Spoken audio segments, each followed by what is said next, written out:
vamos a entender mucho mejor el evento que sucede en Mateo capítulo 8, versículo 23, cuando entendemos todo el contexto. ¿Dónde se está desarrollando todo lo que está pasando ahora en la zona del mar de Galilea?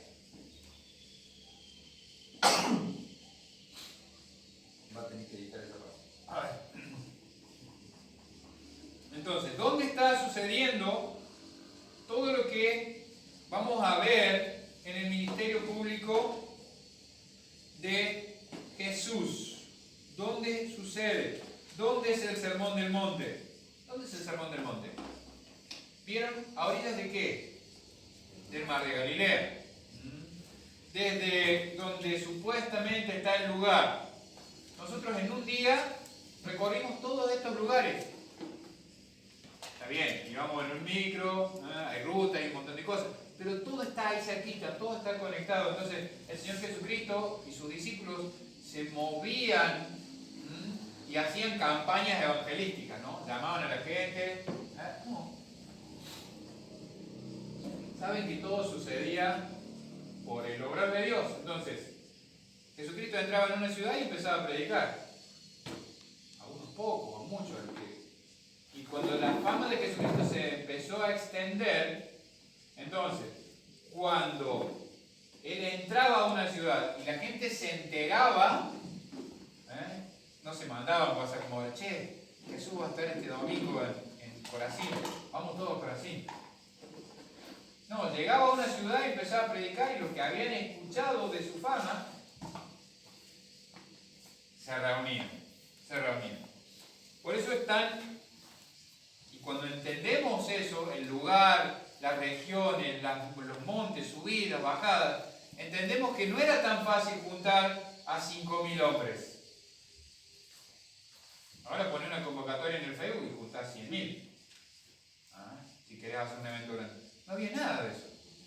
Entonces, entendemos mucho más lo impactante de todo eso.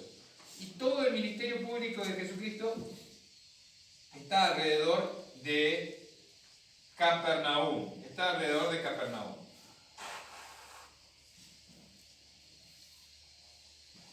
Pero bien, pensando en la barca, ¿tienen en mente la barca? Más o menos ocupa, entonces dijimos, de pared a pared, tiene más o menos, ¿esto tendrá 1,20 m? Un poquito más. 1,20 m de profundidad. 1,20 m de profundidad. Yo mido 1,90 m. Pongámosle por acá. Y más o menos dijimos por acá de ancho. 2 metros 30. 2 metros 30. En ese lugar, en ese espacio, cuando se pescaba había 6 tripulantes. 7 tripulantes, perdón. 6 remeros y un timonel. 6 remeros y un timonel. ¿Por qué? Porque necesitaban el resto del espacio para cargar ¿qué cosa? Redes y peces. Redes y peces. Imagínense que tenía una cierta capacidad de soportar peso limitado eso. Por eso es que cuando ocurre la pesca milagrosa, dice que se anegaba la barca. Estaba tan llena, tan pesada, que por el peso se empezó a ¿qué? A hundir. Y el agua empezaba a entrar a la barca. Bien, cuando esa barca, en vez de peces y redes, llevaba personas, tenía primero un espacio físico limitado, los remeros necesitaban un espacio para remar. Entonces, tenemos 7. ¿Cuántos eran los discípulos de Jesús? ¿Cuántos? 12. ¿Y él? 13. Entonces, en los momentos en el que ellos viajaban, no estaban pescando, porque no había espacio para redes y peces. El resto del espacio era ocupado con personas. Muy bien, en este evento, ¿está Mateo? Sí, porque no recitaron. ¿Sí? ¿Segura? No. Sí, con seguridad. No, no Sí. Mire el capítulo 9, versículo 9.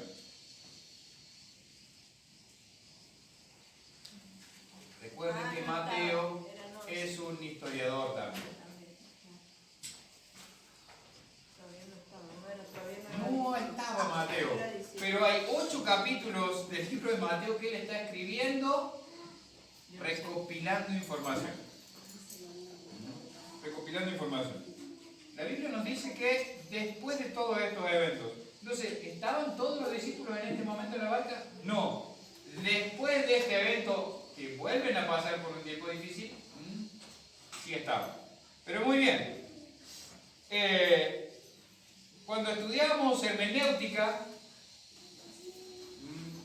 el pastor Self, que es el que llevó este viaje, el que nos llevó en este viaje, enseñaba que muchas veces se agarra este pasaje y se dice, por ejemplo, vamos a leer el pasaje y después les voy a contar. Dice, empezando desde el versículo 23, dice, y entrando él en la barca, sus discípulos le siguieron. Y aquí que se levantó en el mar una tempestad tan grande que las olas cubrían la barca, pero él dormía.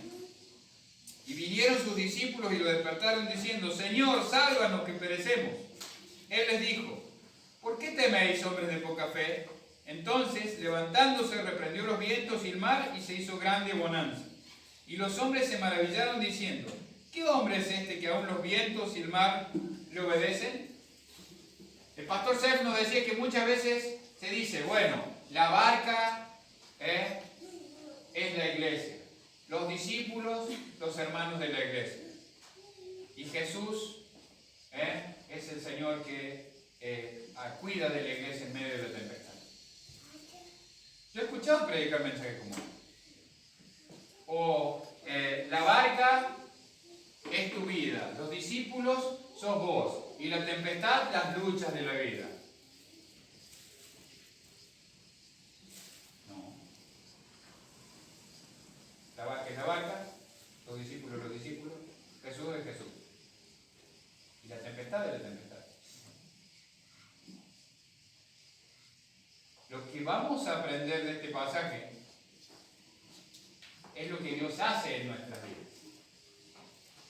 Pero tenemos que ser cuidadosos de no malinterpretar lo que la Biblia dice y querer darle un significado a algo que no tiene. La barca no es la iglesia, ni es tu vida, ni nada. Lo que podemos aprender en esta mañana es que, o lo que vamos a aprender en esta mañana, en este mediodía, es que un grupo de los discípulos está siguiendo a Jesucristo. Está siguiendo a Jesús. Y el seguir a Jesucristo siempre va a implicar tener que sacrificar algunas cosas. Siempre va a implicar que podamos pasar por momentos difíciles. Esto es otra cosa. No estoy diciendo que la barca es una desierta. Entonces, ¿qué está pasando con los discípulos? Han visto al Señor Jesucristo hacer un montón de milagros, enseñar el sermón del monte, explicar de la oración, explicar de las ofrendas, explicar del ayuno, explicar de que nos tenemos que hacer tesoros en el cielo. Mira, el sermón del monte empieza en el capítulo 5 de Mateo y termina en el 7. Y termina en el 7. Jesús pasa bastante tiempo enseñando.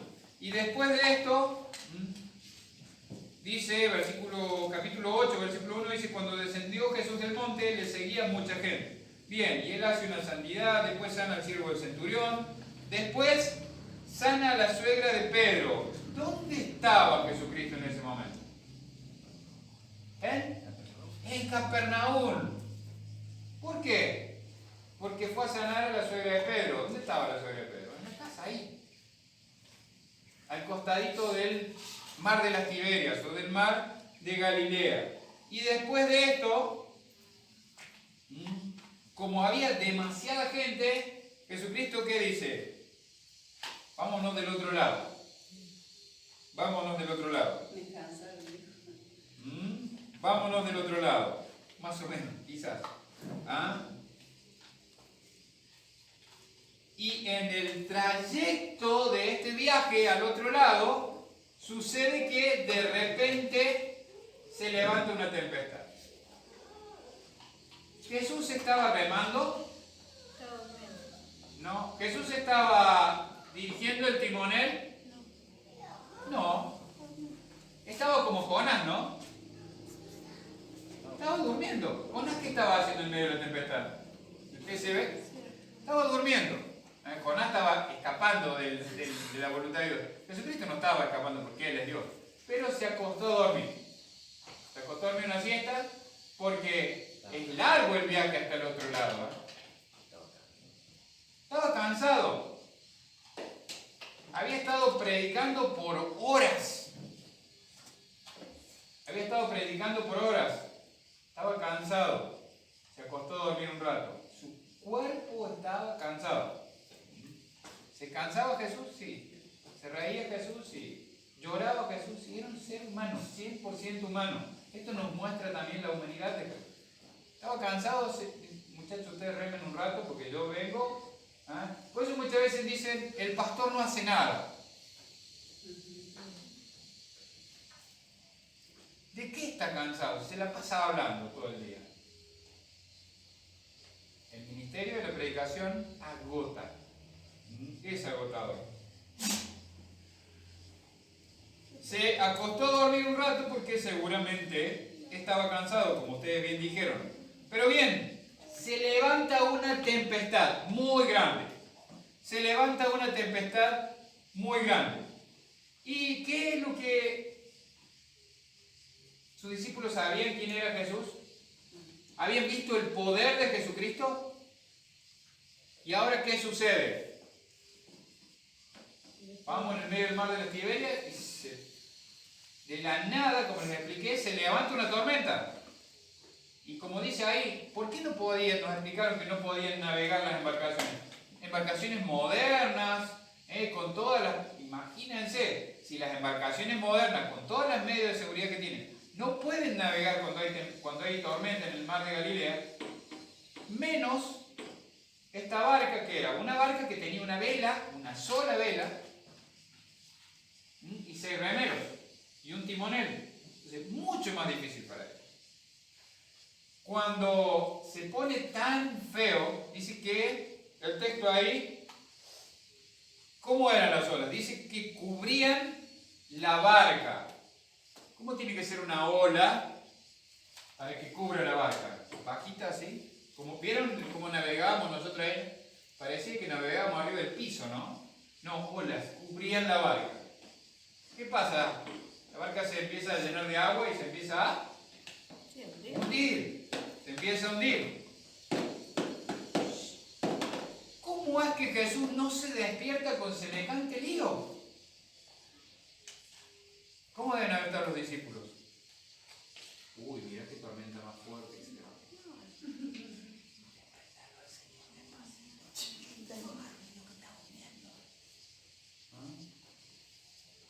Pero si eran hombres valientes. ¿No se asustan los hombres valientes? Yo hubiera estado a los gritos, seguro. Tratando de despertarlo, decirle que se despierte. ¿Qué le dicen? Vinieron sus discípulos. Cada vez que yo leí este texto pensaba en un barco enorme y ellos estando al fondo y él en la otra punta corriendo. Señor, Señor, nos hundimos. Bajando. ¿Por qué? Porque hemos visto las galeones esos enormes. Él en un camarote por allá abajo, el Señor durmiendo en una cama tapadito así. No, está durmiendo en la madera. Tapado con su manto seguramente. Y el agua que le pega. Y durmiendo, ¿no? Pero yo me imaginaba, Jorge y sus discípulos bajaron al 7º, último camarote allá abajo, donde el Señor estaba en una hamaca tipo paraguaya durmiendo arrullado por las olas. Eso era lo que yo me imaginaba. Cuando vi la barca dije, ¿cómo no se despertó? Las olas que la tambaleaban a la barca, la cubrían, dice. No le pegarían las olas. Hermana, seguro que le pegan. Seguro que le pegan. Aparte, eso se mueve. Yo he estado en el río Paraná en una lancha, con el río picado, y la lancha se mueve, hermana. Te tenés que despertar. No te podés quedar dormido, porque se mueve. ¿Ah? Se mueve. Imagínate el ruido de la tormenta, el agua sobre las olas y los hombres que están. Piensen en esto. Desde allá, la punta, la proa sería, y la popa. En el medio de la barca, más o menos por acá, está el velamen. Que seguramente lo habían juntado para que no se parta, ni se quiebre, ni se hunda. Si eran marineros experimentados, lo juntaban para que no se tumbe por el viento y todo eso. Y acá tenés dos remeros y el timonel acá al fondo. Más personas que están todas gritando: ¡Nos hundimos! ¡Nos hundimos! ¡El agua!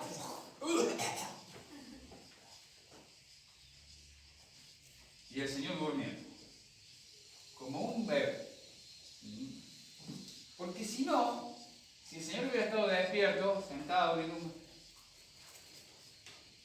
diría otra cosa en la Biblia. Y dice: vinieron sus discípulos, dice el versículo 25, y le despertaron diciendo: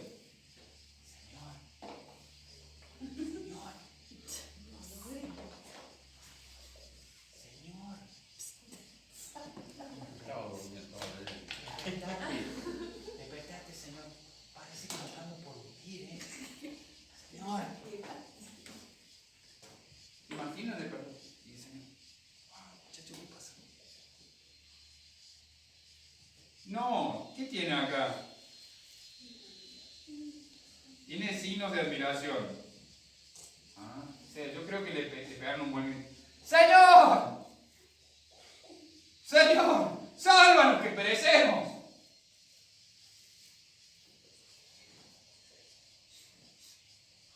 Él les dijo, dice el versículo 26, ¿por qué teméis, hombres de poca fe?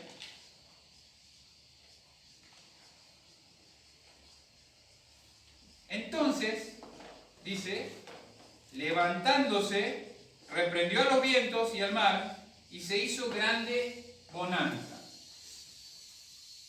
Así como estaba la tormenta enorme, él se paró y mandó al viento, a la tormenta, a parar. Dice el versículo 27, y los hombres se maravillaron diciendo: ¿qué hombre es este, que aún los vientos y el mar le obedecen?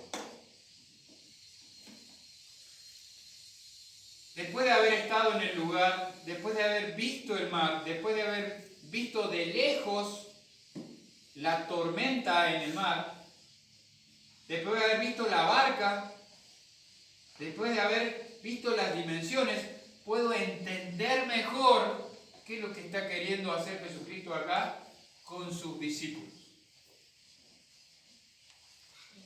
¿Él quería ahogar a sus discípulos? ¿Él quería probar si eran valientes sus discípulos? ¿Qué quería probar Jesús de sus discípulos? Su fe, gracias, Berenice. Hombres de poca fe. Hombres de poca fe. Lo que Jesucristo está tratando de probar en la vida de sus discípulos es la fe. Hermanos, ¿qué pasa en nuestras vidas cuando todo va bien?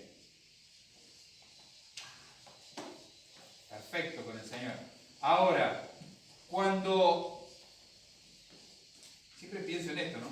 Cuando viene el tiempo difícil, o la prueba, o las tempestades, o la tormenta, y se empieza a mover todo, y el agua cae por un lado y por el otro, muchas veces ahí nos acordamos y empezamos a los gritos, ¿no? ¡Señor, sálvanos, que perecemos!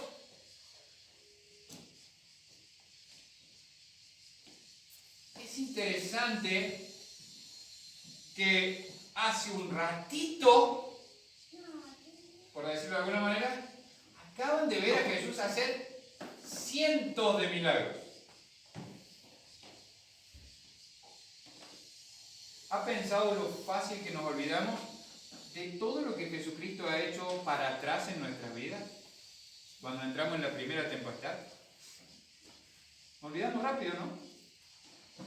Nos olvidamos de que, primero, ni la muerte, ni la vida, ni ángeles, ni principados, ni potestades, nada me puede separar del amor de Dios que es en Cristo Jesús. Dice Pablo en Romanos. Entonces, Él me dio vida eterna.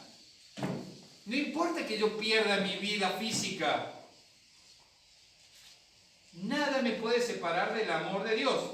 Nada me quita la vida eterna. Supongamos que usted no muera, pero que tenga tremendas dificultades en su vida. ¿Eso lo va a separar del amor de Dios? ¿Tampoco? ¿Dios puede dejar que pasemos por cosas tremendamente difíciles? ¿Sí? ¿Qué es lo que generalmente pasa cuando uno atraviesa la tempestad aferrado a Jesucristo? Y oiga, no está mal que usted le diga al Señor, Señor, como le dijeron los discípulos, ¿no? Señor, sálvanos que perecemos. No es que es, ¡ay, qué mal discípulo de Jesús que soy! Porque me quejo o clamo o reclamo al Señor. Pero a medida que vamos creciendo y madurando en la fe, lo que va a suceder es que esa fe, ¿qué es fe? La certeza de lo que se espera, la convicción de lo que no se ve, dice el escritor de Hebreos. Entonces, muchas veces lo que hacen, mejor dicho, siempre lo que hacen las tempestades en nuestras vidas es probar nuestra fe y fortalecer nuestra fe. Nos hace más fuertes. ¿Para qué? Para la próxima tempestad. Debería fortalecernos para la próxima tempestad. Deberíamos no olvidarnos de que Él ya nos sacó de una tempestad. Y de que si Él quiere que pasemos al otro lado en medio de una tempestad, aún eso es lo mejor que nos puede pasar.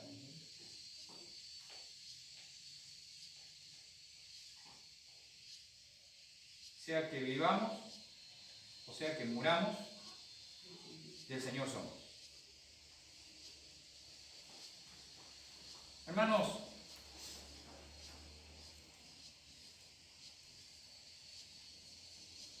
nos maravillamos como se maravillaban estos hombres de las cosas que Jesús ha hecho en nuestras vidas, en general. Y cuando pasa el tiempo muchas veces tendemos a olvidar la maravilla más importante que Dios ha hecho en nuestras vidas, que es darnos vida eterna juntamente con Él. Cuando estaba muerto en mis delitos y pecados, Él me salvó. Él me pasó de muerte a vida. Él me hizo su hijo. Él me hizo su discípulo. Y no me dejó solo en este mundo. Me dio una familia donde yo puedo crecer. Me dio hermanos y hermanas. Me dio pastores, me dio maestros. Puso maestras en la iglesia. Cuando usted empieza a ver todo lo que la Biblia dice, Dios no salvó, Dios no engendra a un hijo y lo abandona. Dios no salva a una persona y la deja tirada. Dios le ha provisto todo para esa persona. Proveyó familia, le proveyó alimento, le proveyó quien lo ayude a crecer.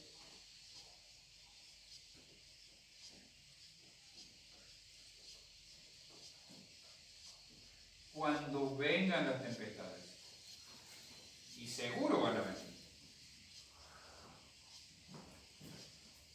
que recordar. Tenemos que recordar todo eso. Clamar a Dios cuando, por ejemplo, tenemos un familiar muy grave, ¿está mal? No. La Biblia dice, clama a mí. Pero también tenemos que confiar en medio de la adversidad. Confiar en que sea lo que sea que Dios quiera hacer en nuestras vidas, Él se va a glorificar en ello. Hablábamos el otro día con Vero, lo compartió ella en el grupo de la iglesia. De la obra social nos dijeron, miren, como Vero estaba grave, esto no está cubierto, no tienen la obligación legal de cubrirlo. Pero nosotros les vamos a dar una mano. Pero, el otro día estuvimos con la secretaria de Acción Social de la obra social y nos dijo, miren chicos, la otra vez le dimos una mano, pero ahora vamos a ver. Porque no estamos obligados, no lo queremos dejar en el aire. Entonces, ¿qué es lo natural que pasa al principio? Uy, ¿ahora cómo vamos a hacer? Porque hablábamos de eso. ¿Y ahora? Bueno. Si Dios lo suplió una vez, no por mi mano, de afuera. Amén. La gloria para quién es. Para Él. Y si Dios quiere que esta vez venga de mi mano, Él me va a dar los medios para hacerlo. Y de todos modos, la gloria va a ser para Él, porque de Él es todo. Yo no sé cuál es la tempestad que pueda estar atravesando cada uno de ustedes, o la que atravesó, o la que tiene temor de atravesar. Porque todos siempre pensamos y decimos, ojalá nunca me pase esto. Dios no permita que me pase esto. Siempre hay algo a lo que le tememos.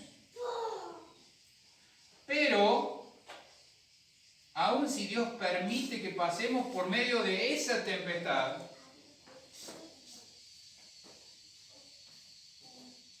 no nos tenemos que olvidar de todo lo que Dios ha hecho en nuestra vida. De que Él tiene el poder para parar cualquier tempestad cuando Él quiera.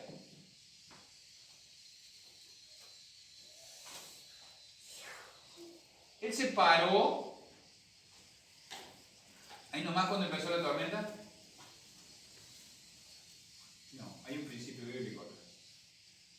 ¿Cuándo se paró? Cuando lo buscaron. ¿Qué pasa muchas veces en medio de las tempestades? ¿Qué es lo que primero que atinamos cuando viene un problema? Seamos sinceros. Solucionarlo nosotros. Bueno, a ver, voy a hacer así, voy a hacer así, voy a hacer. Bueno, voy a hacer. Si pasa esto o esto, si pasa esto o esto, si pasa esto o esto. Entonces, tenemos todo un plan de acción. Es interesante lo que dice el libro de Santiago, es que muchas veces, el libro de Santiago capítulo 4 dice que nosotros generalmente lo que hacemos es decimos, voy a hacer esto, voy a hacer aquello, voy a hacer lo otro, y de la ecuación lo dejamos afuera a Dios, ¿no?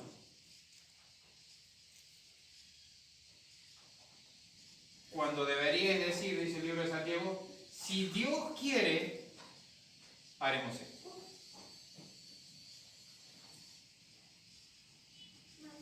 Los discípulos en la barca remaron, recogieron la vela, sacaban el agua.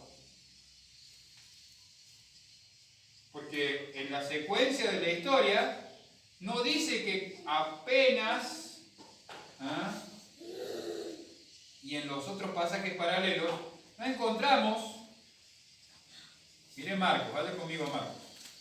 Marcos capítulo 4, versículo 35.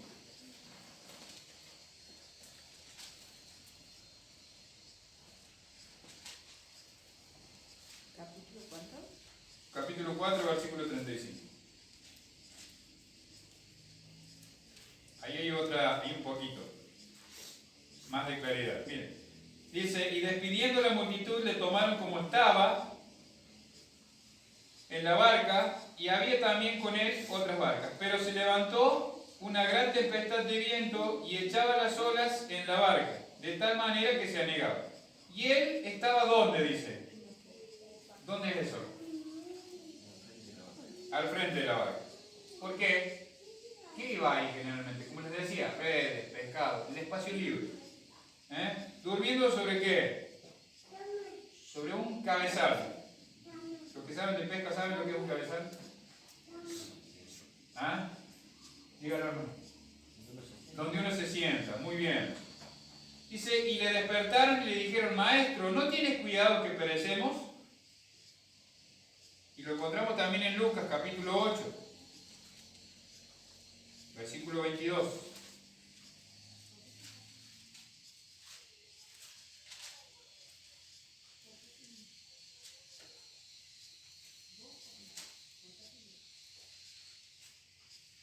Dice, aconteció un día que entró en una barca con sus discípulos y les dijo, pasemos al otro lado del lago, y partieron.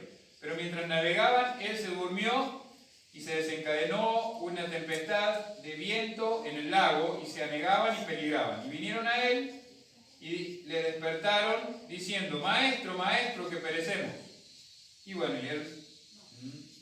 Es interesante que Lucas les pregunta, ¿dónde está vuestra fe? Marcos dice, ¿por qué estáis así amedrentados? ¿Cómo no tenéis fe? Completa un poquito mejor la idea, ¿no?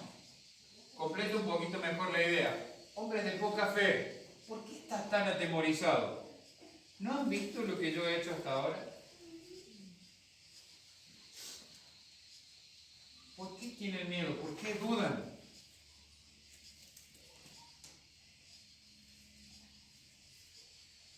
El crecimiento en madurez en nuestra fe va a hacer que cada vez dudemos menos. No es que no vamos a dudar, siempre va a haber un lugar a duda porque estamos en un, como dijo Pablo, cuerpo de muerte. Miserable de mí, ¿quién me librará de este cuerpo de muerte? Siempre va a haber una duda, pero lo que va a hacer nuestra madurez espiritual es que en vez de tratar de salir de la barca, salir de la tempestad por nosotros solos, y bueno, ya no puedo, vamos a buscarlo al Señor. Lo primero que haga es ir a despertarlo al Señor. Apenas se ponga difícil, apenas empiece la tormenta, lo primero que haga es ir a buscarlo al Señor. Y si Él quiere calmar la tormenta o no, bien, es su voluntad. Pero no lo